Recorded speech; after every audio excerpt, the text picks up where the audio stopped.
saya naman ng mga bata. Mahal, nakausap ko na yung mga barangay tanod, binigyan nila ako ng huling salita.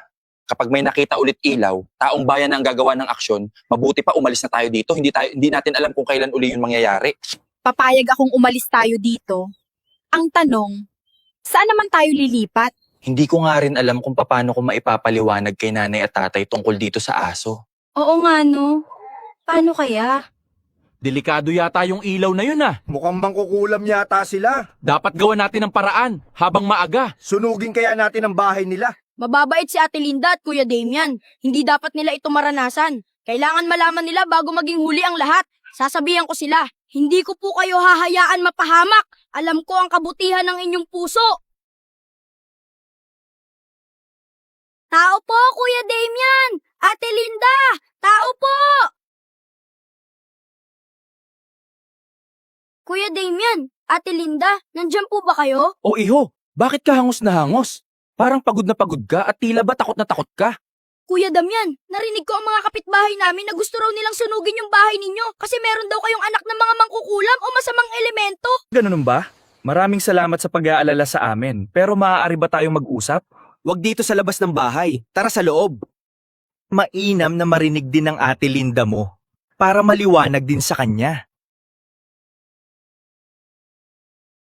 Nandyan pala si Totoy. O Totoy, pasok ka, tara dito, para makita mo yung anak namin.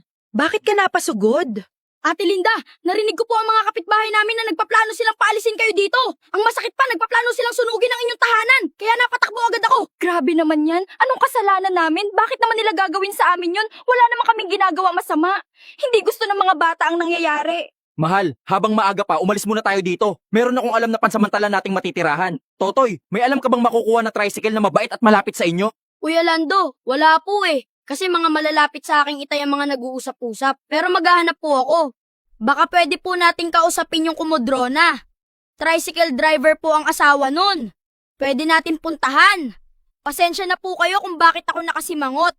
Nagagalit lang po ako sa mga taong hindi nila alam ang kanilang ginagawa. Mahal, maiwan ka muna namin dito. Sige, samahan mo si Totoy. Ang bait mong bata. Pagpalain ka sana. Hays. Sana maging okay din ang lahat. Alam kong may awa ang Panginoon, hindi niya tayo pababayaan. Bililisan natin. Oo nga, kailangan. Importante ang oras.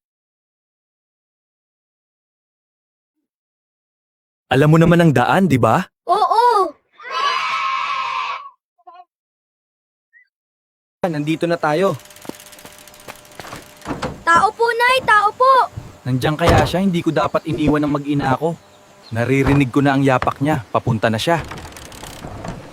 O Totoy, Damian, kayo pala yan ano sa atin? Nay, nabanggit po sa akin ni Totoy na may tricycle ang inyong asawa. Pwede ko po bang maarkila ang inyong asawa para sa paglilipat namin?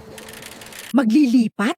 Pabigla-bigla naman yata, kakapanganak lang ng iyong asawa. At saan naman kayo titira? Hindi ba mabibinat ang iyong asawa sa gagawin nyo? Nay, di ba alam niyo ang sikreto namin na nagliliwanag ang kambal? 3 beses nang nagliwanag ang kambal at lahat yun ay nakita ng aming mga kapitbahay. Natatakot sila na baka masamang elemento ang aming anak. Kapag nagkaroon ng liwanag uli, susunugin kami ng taong bayan. Ayun ba ang kinakatakot nila? O sige, sasama ako, tutulungan ko kayo para hindi mabinat ang iyong asawa. Paparating na ang aking asawa, sigurado ako papagarahin na yon. Ayan na pala ang aking asawa. Tara, magmadali na tayo at maggagabi na. Okay na ba yung mga sulo? Marami na ba tayong nahikayat para sumama? May sibat ba kayo dyan? Baka kailanganin natin. Patalimin nyo yung mga talas ng sibat. Huwag na nating hintayin magkaroon ng liwanag. Taong bayan naman tayo!